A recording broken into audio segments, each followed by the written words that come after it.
Hello. Welcome to Orion's Beer Point. So this one will be the Dance of Two.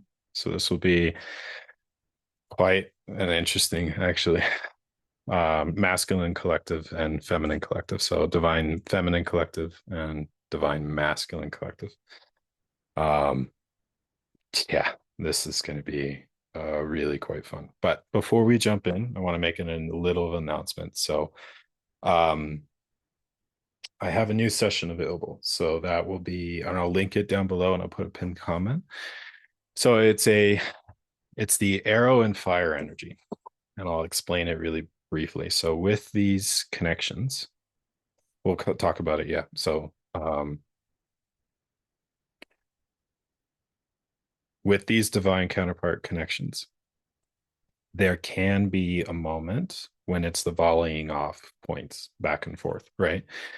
And there can be moments where the um I guess I'll say the health of the connection doesn't, or the connection itself is kind of in some ways impacting your soul path or your day to day or your ability to shine or integrate or to continue. And in some ways, it can run your life, right? And in some ways, it's needed. Talking from experience, like that's like divinely orchestrated. But in other points, it is like a check in to say, oh, this is what's needed in this moment for your next steps and stages. And so, with these connections, it can be the ocean of love with no direction. And that is, we need that arrow. We need that arrow point to see what is next. Not what is next, because it's not what is next to do with the connection. It is what is how our life can continue. What is next for us with this? So it is the integration, but in some ways, it's actually looking at it. And sometimes it can be holding on when it's like asking to be let go and given back so that you can continue on your soul path on where it's needed to go, and having that devotion and trust and faith. Not faith. Yes, there's always faith, but no, it's not faith. It's like the trust, but it's like having that connection to source itself and knowing that. So it's like, okay, you don't need to do this in this moment. It's asking something else. And in some ways, we can use this connection as a bypass and sometimes a distraction from where we're being called to go. So, not always, and it's not the purpose of that to say that, but it is like an opportunity to say that. So, that would be, it's called the connection diagnosis. So, I'll link it down below. Okay, with that, we'll jump into this. So, this is going to be the two collectives and the change.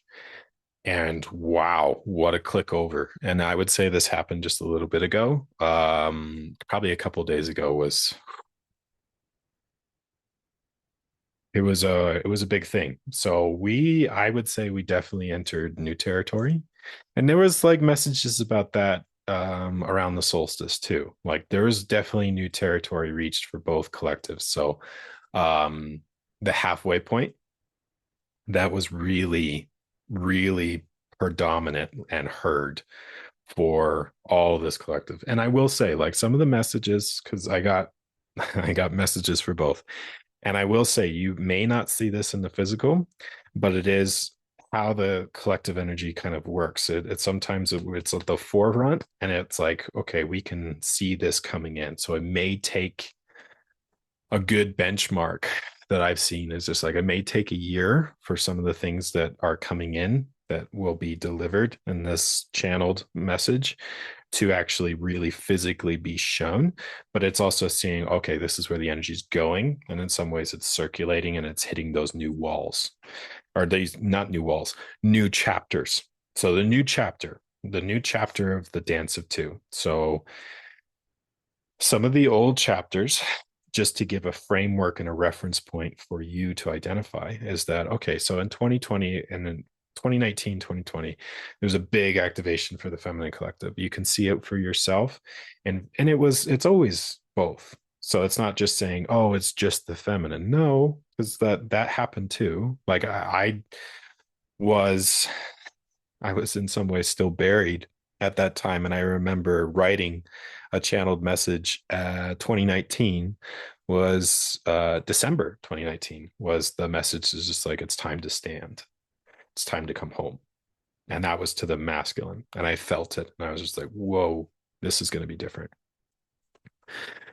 So, but 2020 was like a huge feminine activation and breaking out of where it has been, right? And then I would say it kind of volleyed over to the masculine, oh man, to the masculine initiation. I will say that. And geez. And like I said, the energy is still moving. It's still, I mean, it's still making landfall. There it is. It's still making landfall. The next, the what I think, what I feel, not what I think, what has been delivered is the new chapter for the two collectives, and this is very fun. So it is so for the feminine collective, this would be the feminine opening, and that's quite the undertaking. So the feminine opening, these would be yeah, I think we need to go into that. So there is the defensive structures um and the protective mechanisms that are really really deep, and it makes sense. So if we go back to the fall, so the fall of the energy, the core wound, um where this happens. So I always see that time as like the first step in that assimilation, because that's in many ways what happened was the destruction of the masculine. And you can see it kind of played out in the physical world and in some ways the energies as well. So the destruction of the masculine. And then it was the attack, really some really dark energies to do with the feminine energy and the silencing and the capturing and all those really really dense energies, right? To really silence, to capture, to hold, to siphon. There's the right word, to siphon. So, one of the first responses that I seen in the energies way back then was a defensive, protective kind of like membrane. And it makes perfect sense because that had not had to, that was divinely orchestrated, that defensive, because it was like there was energies that the feminine holds that cannot be touched, and this was that energy. But that defensive wall needs a better word. There it is. That protective layer in some ways was pushed out to fill the void in the energies that the masculine once held, to hold this energy. And you can see it play out throughout time, and it's needed to be that way for, you know, you can see it played out in the energies, and there's no shoulda coulda woulda or blame or anything like that, because this is all divinely orchestrated. This is a energetic story of how we got here, channeled. So the feminine opening, the next chapter, is realizing where through divine you can soften. And in some ways, it's the return of the feminine voice and shining. But to do that, it is also um, the there's the energy. It's just kind of like that. It's like it's the softening. And this is not to say, because this is like a channeled message. So Connor needs to step in real quick and just say, this is not for me to say to women, hey, you need to soften and pointing the finger. No, no, no, no, no. This is like from divine. So go there, listen, see what is being shown, and the opening of that and the softening of the defenses and realizing where it is. and then seeing the protective layers and where the two are in sync with your soul path. So the feminine opening and the shining are in turn with your letting go of that barriers to really shine.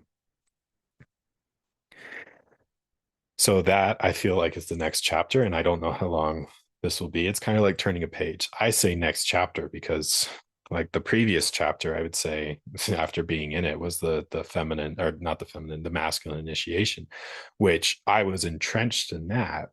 So I couldn't see what was going on with the feminine. So that feels like this this is like we always work together, like the feminine and masculine and the energies. And this is big collective energies, and you can see it everywhere. So the feminine opening, and that's the invitation of going forward. So that's what the energy is hitting.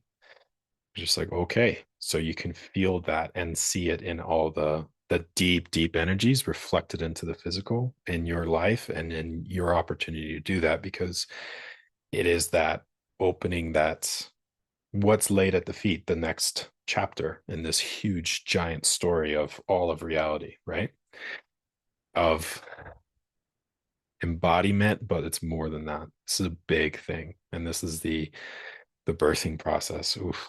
Can you feel that? This is the engagement of the end of an age. So there's a lot of energy moving, and this is a lot of buildup. You can feel it in the framework, you can taste it. And this is the what's laid at the feet for the feminine. Masculine, man. And it makes sense because the two go hand in hand. So the masculine, the words that came through was it was the masculine rise. So it's that cave energy. So it's like walking out of the cave. It is actually standing. So in some ways, the body has been in a process of being rebuilt. And how you connect to that energetic body connected to your physical body for the masculine is that it's the connection to the mother. So the planet in general, your actions, your body, your framework, your thoughts, your energy, all of it is connected to the mother because it needs that. It needs that connection point. And when you have that connection point, you also release the weighing and the grabbing energy of the feminine in the world. So you have, because every woman, talking of the guy, every woman has that reflection point to the planet. And we have it within our internal feminine as well, but it's also seeing that. So as a guy, sometimes in those relationships, you can weigh on the feminine. You can grab it to fill the void of that mother because it's like that connection to the planet is what's missing. Big mama. Um, so establishing that will actually get your body, but it's also okay, now it's standing. And in some way it's standing into that energy that has been vacant for so long. You can see where the feminine actually has filled that. And it's not a battle. It's not like pushing the feminine. It's like it's actually seeing, oh, okay, this is where I'm supposed to be. So it's standing, it's taking up, it's being like, it's rising. It's rising. It's actually embodying. And so the process of that actually feels like a full rotation, not a rotation, a full circuit of energy. And this is how I've traced the energy.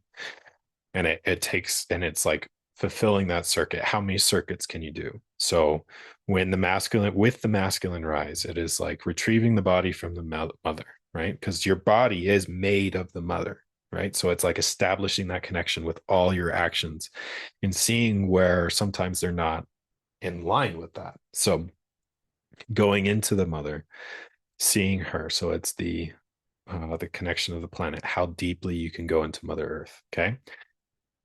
From there, then you go to Father Son. So that's the door. Like the mother holds the keys. So she'll open the door when you're allowed to go. And then you go to the son, Father Son. And he holds a lot of the masculine template. Oh, a lot of it, right? All of it. I would say he's a big reflection. So holds a lot of energy. So Father, Son, and then you go there. Okay. So now it's integrating that energy. The full circuit is the return. So the return of that. is the energy hitting. So a great way to practice this is if you have auroras or like solar flares, like practice, because those are huge opportunities. Or you can just do it with basic sunshine too. But when you have that, it's the return of that. So that's one circuit. You're going down into the heart of the planet as deep as you can go. And then you're actually going to the father sun. And then you return to the physical world. And that's one rotation. And that's actually the masculine rise. And it's not quite standing and walking yet, but that's the integration of that. That's the process. That's what's laid at the feet of this next chapter. And the two go hand in hand because you can feel that. So, feeling where the feminine has, through divine, had that protective layer and where it took up that energetic. So you can feel that energetic space, right? If we go there, we can feel it. It's the energetic space throughout that's throughout all life, right? And it took up that space because the masculine was absent, right? Destroyed, use the word you want, go back to that time, however triggering it was, and witness it. So for the masculine to rise, that space has to be opened. So it's like this whole, it's the perfect, it's the dance. It's the dance of two. It's always a dance that we play. And it's the integration of all of this as this whole energy is continuing to come to this really amazing point in life. Like I have never felt it this way. This is a really important time. It's a privilege to be here. I'm honored. And it's like such a joy. But it's also, this is what's laid at the feet. So for the masculine collective, this is that. And for the feminine collective, that's that. So it's the feminine opening, it's the masculine rise. And if you want to be really sexual about it, that's actually that mirrors there too. So it's actually seeing all of it and being like, oh, okay. So that's the next chapter. And I would say that we're in that chapter. And I give you love and excitement for that. I'm excited. We'll see how this all dances in place. Now, with that being said, there and it's like, okay, this is what's hitting. It's also can be like, this is the forefront of that energy stream. So you can see it kind of like the trickle down effect into the physical. Sometimes will it be mirrored? Yeah, you'll see traces of this. In some ways, people can be on multiple chapters at the same time, but this is like new territory, and I'm very excited. So, with that, I give you a lot of love and excitement and joy, and shine bright in this whole dance. What a joy! Shine bright. Take care.